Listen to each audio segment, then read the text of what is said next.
на пазар са специализирани магазини за хранителни стоки и пазар. Нещо ново с уредена инфраструктура, места за паркиране, подходящо за преминаване пешеходно, за майки с колички. Нещо удобно. Колко пъти тук падаха пред гаражите, не искаха да ги кажат. Както е тръгнало от началото на зона А, така ще вървят и в останалите комплекси. Ще изградим микрорайоните места за продажба, където ще има обособени паркоместа, кафе, с охрана и всички търговски обекти ще бъдат спазвани наредбите и изискванията за безопасност.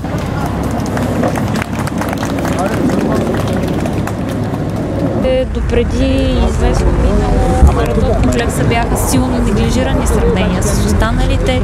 Тук не се случваше почти нищо. Аз съм израснала в комплекса и мога да кажа, че промяна може би 20 години нямаше. Искрено се надявам, че ще продължаваме да го развиваме, за да можем и ние да имаме самочувствието на едни достойни и добри граждани на нашия град. Днеска първа копка търговски обект, паркинзи.